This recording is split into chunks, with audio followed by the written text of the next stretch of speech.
안녕하세요. 이번 주도 마태복음을 본문으로 살펴보고자 합니다. 이번 주 본문은 마태복음 22장 1절에서 22절이고 이 본문은 다시 두 단락으로 나누어져 있습니다. 첫 번째 단락은 혼인잔치의 비유라는 제목으로 1절에서 14절에 나오고 있습니다. 비유는 일상적이고 누구나 쉽게 알 수 있는 것을 통해서 알려지지 않은 어떤 다른 것을 잘 이해할 수 있도록 도와주는 이야기 형식입니다. 그래서 예수님은 복음서에 보면은 하나님 나라에 대해서 가르치실 때 그 당시에 사람들이 잘 알고 있는 일상의 내용들을 가지고 하나님 나라의 진리를 가르쳐 주셨습니다. 21장에서도 예수님께서는 두 아들의 비유와 포도원과 소작인의 비유를 통하여서 성전에서 예수님에게 질문하던 바리새파 사람들과 유대교 지도자들에게 그 비유를 통하여서 말씀해 주셨고, 오늘 본문 22장에서는 혼인잔치의 비유를 통하여서 예수님은 또 하나님 나라에 대해서 가르쳐 주십니다. 2절에 보면은 예수님이 하늘나라는 자기 아들의 혼인잔치를 베푼 어떤 임금에게 비길 수 있다, 이렇게 시작하고 계십니다. 그래서 예수님은 이 첫 문장에서 하나님 나라를 알려면 그 나라를 다스리시는 임금 대신 하나님을 아는 것이 중요하다는 것을 보여준다고 생각할 수 있습니다. 이 비유에 의하면 이 임금이 자신의 아들의 혼인잔치를 준비하고 사람들을 초대하는데 어쩐 일인지 사람들이 오려고 하지 않습니다. 그래서 다시 종들을 보내어서 불러오게 하지만 그 사람들은 들은 척도 하지 않고 자기 밭으로 일하러 가거나 장사하러 가고 자신들의 삶에 그렇게 열심을 내면서, 그렇지만 왕의 초청은 외면합니다. 심지어 더 나아가서 초청을 전하러 온 왕의 종들까지 모욕하고 죽입니다. 그래서 이에 임금은 그 도시를 멸한다고 합니다. 우리가 일상에서도 혼인잔치에 초대받았을 때 가지 않는 것은 그 초대를 한 가족이나 친척이나 그 친구에게 아주 무례한 일인데, 이 사람들은 자기 나라의 임금이 그 아들의 혼인잔치에 이렇게 잘 준비를 하여 초대하였는데도 외면하고 가지 않습니다. 그래서 아주 그 나라의 왕에 대한 불손과 왕의 지위 자체를 인정하지 않는 그러한 모습처럼 볼 수도 있습니다. 그래서 이 임금은 자기 군대를 보내어서 그 도시를 불살라 버리게 되는데요. 이렇게 비유를 이제 말씀하고 계시는데, 이 비유의 뜻을 알기 위해서 여러 가지로 생각할 수 있지만 또 성경의 다른 부분에 나오는 이야기들과 함께 또 생각해 볼 수 있는 것 같습니다.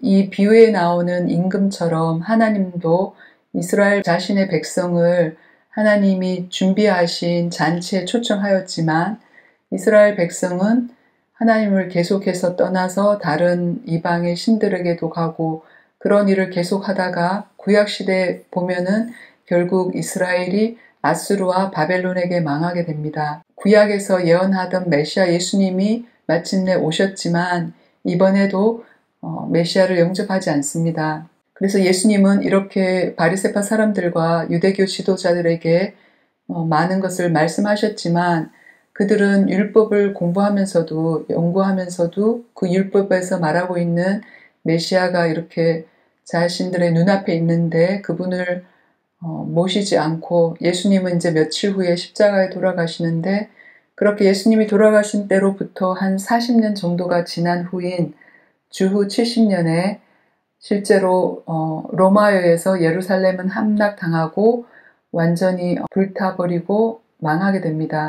다시 이 비유에 가면은 이에 임금은 가서 처음에 초청받지 못한 사람들을 데리고 오라고 합니다. 그와 같이 실제로 예수님의 제자들이 유대교 지도자들에게 또 유대 사람들에게 받아들여지지 못하고 십자가에 죽으셨다가 부활하셨을 때 이분이야말로 하나님이 보내셔서 우리를 위해 십자가에 죽으셨다가 부활하신 메시아라고 전할 때 유대교 지도자들과 바리새파 사람들은 오히려 이 제자들을 핍박하였고 이 일로 인해서 제자들이 그곳을 떠나 나가서 이방인들에게 하나님 나라의 복음을 전하게 됩니다. 또 이 비유의 마지막 부분에 보면은 왕의 잔치에 참석한 사람 중에 혼인 예복을 입지 않은 사람이 있어서 그 왕은 이 사람을 바깥 어두운 데로 던지고 거기서 슬피 울며 그는 이를 갈 것이다 이렇게 하는 부분이 나옵니다.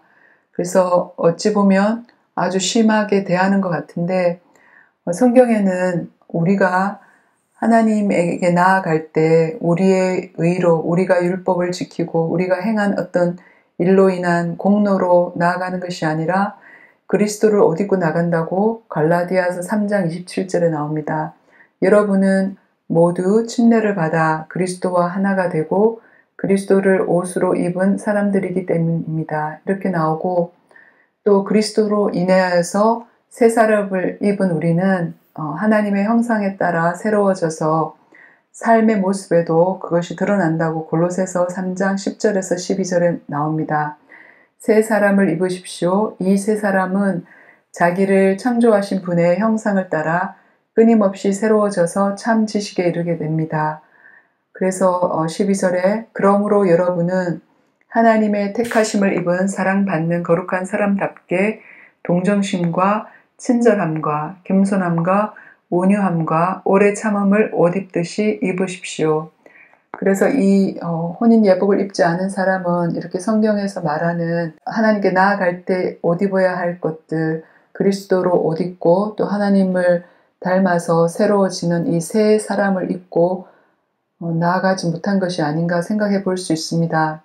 그리고 두 번째 부분은 황제에게 바치는 세금이라는 제목으로 15절에서 22절에 나옵니다. 이렇게 성전에서 비유를 통하여서 예수님이 하나님 나라에 대해서 또 바리새파 사람들과 유대교 지도자들 앞에서 말씀하셨을 때 바리새파 사람들은 나가서 이제는 어떻게 하면 이 예수를 잡을까 하고 의논하면서 자기 제자들을 헤롯 당원들과 함께 예수님께 보낸다고 합니다. 그 당시 헤롯 당원들은 헤롯의 왕권을 지지하는 유대의 한 분파입니다.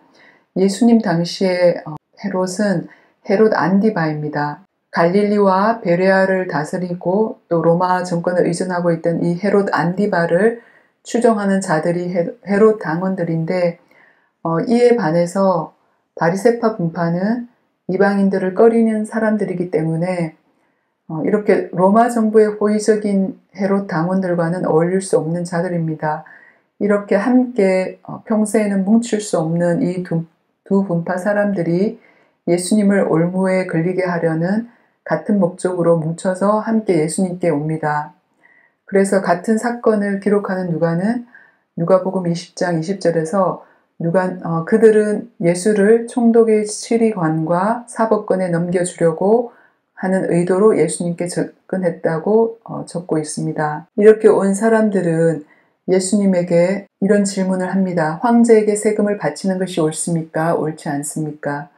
그때에 예수님께서는 그들의 생각을 파악하시고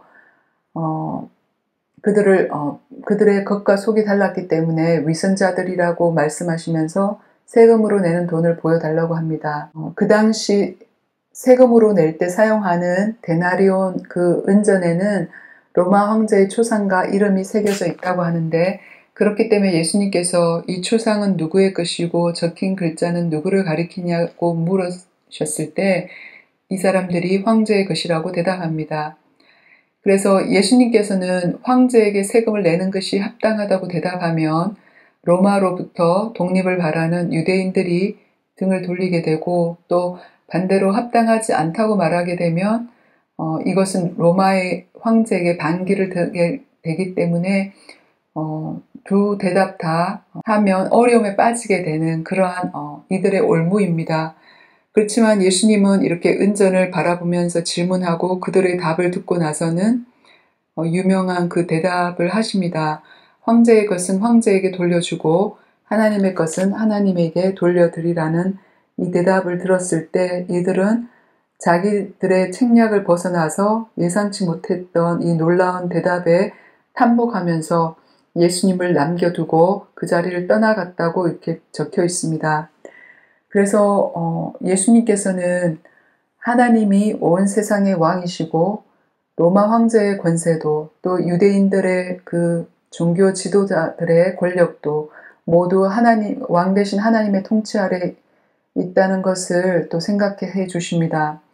하나님에 대한 충성이 가장 우위에 있지만 또 충돌하지 않는다면 다른 책임을 회피하려는 핑계로 사용해서는 안 된다는 것을 또 생각해 볼 수 있습니다. 그래서 예수님께서는 오늘 본문에서 보면은 두 번째 단락에서 로마 제국이나 유대 민족주의 이 모든 질문들 위에 하나님의 나라와 그 하나님 나라 복음의 진리가 가장 우위에 있다는 것을 우리로 하여금 생각하게 해 주십니다.